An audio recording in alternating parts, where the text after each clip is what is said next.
ധനമന്ത്രി കെ.എൻ. ബാലഗോപാലിൻ്റെ കേരള ബജറ്റിലെ പ്രഖ്യാപനങ്ങളും വികസന ചർച്ചകളും വി.ഡി. സതീശൻ്റെ സമനില തെറ്റിച്ചിരിക്കുകയാണ്. സതീശന് താളം തെറ്റിയാൽ പിന്നെ എന്താ ഉണ്ടാവുക എന്ന് പറയണ്ടല്ലോ. നമ്മളത് ഒരുപാട് തവണ കണ്ടിട്ടുള്ളതാണ്. ഇതുവരെ കേരളത്തിൽ ഒന്നും നടക്കുന്നില്ല, ഒരു വികസനവുമില്ല, പെൻഷൻ ഉൾപ്പെടെയുള്ള ക്ഷേമ പദ്ധതികളെല്ലാം മുടങ്ങി, സാമ്പത്തിക പ്രതിസന്ധിയിൽ സർക്കാർ നട്ടം തിരിയുന്നു. ഇങ്ങനെയൊക്കെയായിരുന്നു ബജറ്റ് സമ്മേളനം തുടങ്ങും വരെ ഇവിടുത്തെ പ്രതിപക്ഷവും മാധ്യമങ്ങളും പറഞ്ഞുകൊണ്ടിരുന്നത്.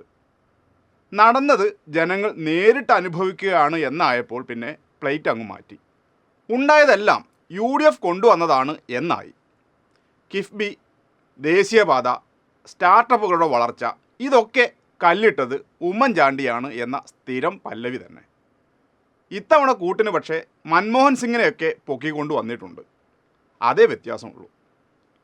ഒന്നാം പിണറായി സർക്കാരിൻ്റെ കാലത്ത് കിഫ്ബി കേരളത്തിൻ്റെ ഭാവിയെ തന്നെ മാറ്റിമറിക്കുന്ന ഒട്ടനവധി വികസന പ്രവർത്തനങ്ങൾ വിഭാവനം ചെയ്ത് അവതരിപ്പിച്ചിരുന്നു. അന്ന് അത് മലർപ്പൊടിക്കാരൻ്റെ സ്വപ്നം മാത്രമാണെന്നും ഒന്നും നടക്കാൻ പോകുന്നില്ല എന്നുമായിരുന്നു ഇതേ പ്രതിപക്ഷവും മാധ്യമങ്ങളും പ്രചരിപ്പിച്ചത്.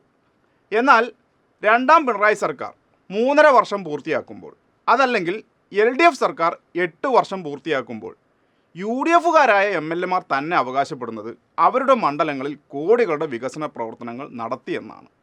ഇതിലൂടെ അവരുടെ 2 ഇരട്ടത്താപ്പുകളാണ് തുറന്നു കാട്ടപ്പെടുന്നത്. ഒന്ന്, മണ്ഡലങ്ങളിലെല്ലാം വികസന പ്രവർത്തനങ്ങൾ നടക്കുന്നു എന്ന് അവർ തന്നെ സമ്മതിക്കുന്നു. 2, വികസനത്തിൻ്റെ നട്ടെല്ലായി കിഫ്ബി കരുത്തു പകരുന്നു എന്ന യാഥാർത്ഥ്യവും അവർ അംഗീകരിക്കുന്നു.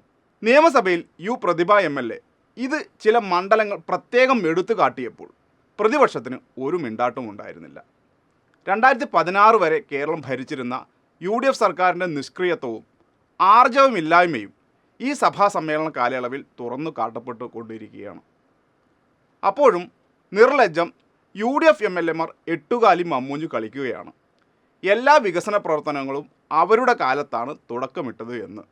അതിലൊന്നാണ് ദേശീയപാത. ദേശീയപാതയുടെ വികസനത്തിന് കാരണം മൻമോഹൻ സിംഗ് സർക്കാരും ഉമ്മൻചാണ്ടി സർക്കാരുമാണെന്ന്. ഏത്? ഈ ഉമ്മൻചാണ്ടിയുടെ കാലത്താണ് നാഷണൽ ഹൈവേ അതോറിറ്റി പരിപാടി അവസാനിപ്പിച്ച് ഓഫീസും പൂട്ടി ഓടിയത്. ഉമ്മൻചാണ്ടി സർക്കാർ ഇതിൽ ചെയ്തതെന്താണ്? ദേശീയപാതയ്ക്ക് ആവശ്യമായ സ്ഥലം ഏറ്റെടുത്ത് നൽകുക എന്ന ഒറ്റ ചുമതലയെ ആ സർക്കാരിന് മുന്നിൽ ഉണ്ടായിരുന്നുള്ളൂ. എന്നാൽ അതുപോലും ഉമ്മൻചാണ്ടി ശ്രദ്ധിച്ചില്ല.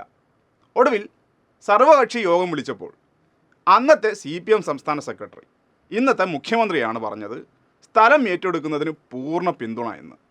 ദേശീയപാതയ്ക്ക് 45 മീറ്റർ വീതി വേണമെന്നും. ഇങ്ങനെയാണ് എല്ലാവരും പദ്ധതിക്ക് പിന്തുണ പ്രഖ്യാപിച്ചത്. എന്നാൽ ഭൂമി വിട്ടു നൽകുന്നവർക്ക് ന്യായമായ വില നൽകാനുള്ള ഒരു ശ്രമവും ഉണ്ടായില്ല. പ്രാദേശിക എതിർപ്പുകൾ മാറ്റാനായില്ല. അങ്ങനെ സ്ഥലം ഏറ്റെടുപ്പ് നിലച്ചു. എല്ലാ വർക്കുകളും ബ്ലോക്കായി. ഒടുവിൽ ദേശീയപാത അതോറിറ്റി കേരളത്തിലെ പാത വികസനം ഉപേക്ഷിച്ചു. ഓഫീസ് തന്നെ പൂട്ടിയും പോയി. പിന്നീട് LDF സർക്കാർ അധികാരത്തിൽ വന്ന ശേഷം മുഖ്യമന്ത്രി പിണറായി വിജയൻ ഏറ്റവും വലിയ പരിഗണന നൽകിയത് ദേശീയപാതയുടെ വികസനത്തിനായിരുന്നു. അപ്പോഴേക്കും കേന്ദ്രം അവരുടെ നിലപാട് മാറ്റിക്കഴിഞ്ഞിരുന്നു. സ്ഥലം ഏറ്റെടുക്കാൻ കേരളത്തിൽ വലിയ പൈസയാണ്, അത് നൽകാനാവില്ലെന്ന്. ഒടുവിൽ ഗത്യന്തരമില്ലാതെ കേരളം സ്ഥലം ഏറ്റെടുപ്പിനുള്ള 25% തുകയും നൽകാമെന്ന് സമ്മതിച്ചു. ഈ തുക നൽകിയത് കിഫ്ബി ഫണ്ടിൽ നിന്നാണ്.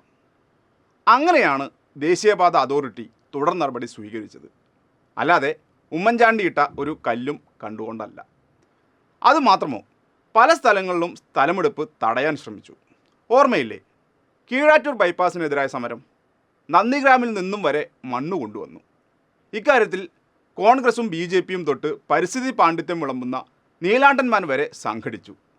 മലപ്പുറം ഉൾപ്പെടെയുള്ള പലയിടത്തും കലാപത്തിന് ശ്രമിച്ചു. ഇതിനെല്ലാം അതിജീവിച്ചാണ് സ്ഥലം ഏറ്റെടുപ്പ് സർക്കാർ പൂർത്തീകരിച്ചത്. എന്നിട്ടും അതിൻ്റെ ക്രെഡിറ്റ് അവകാശപ്പെടാനുള്ള തൊലിക്കട്ടിയാണ് സമ്മതിക്കേണ്ടത്. ഗെയിൽ പൈപ്പ് ലൈനിലും കണ്ടത് ഇതുതന്നെയാണ്. പാതി വഴിക്ക് ഉപേക്ഷിച്ച പദ്ധതിയെ സ്ഥലമുടമകൾക്ക് നഷ്ടപരിഹാര തുക കുത്തനെ കൂട്ടി നൽകി സ്ഥലം ഏറ്റെടുത്തും പദ്ധതി പൂർത്തിയാക്കിയതും പിണറായി വിജയൻ തന്നെയാണ്. വിഴിഞ്ഞം പദ്ധതിയും സമാനമാണ്. പിണറായി വിജയൻ എന്ന ഭരണാധികാരി കേരളം ഭരിച്ചില്ലായിരുന്നുവെങ്കിൽ വിഴിഞ്ഞം ഒരിക്കലും യാഥാർത്ഥ്യമാകുമായിരുന്നില്ല. ഇങ്ങനെ ഓരോ പദ്ധതിയിലും UDFൻ്റെ കുത്തിത്തിരിപ്പും LDFൻ്റെ നിശ്ചയദാർഢ്യവും കാണാം. എന്നിട്ടും ഒരു നാണവുമില്ലാതെ വി.ഡി. സതീശൻ ഇങ്ങനെ പറഞ്ഞുകൊണ്ടിരിക്കുകയാണ്. ഇതിൻ്റെ എല്ലാം പിന്നിൽ ചാണ്ടിച്ചായൻ്റെ കല്ലാണെന്ന്.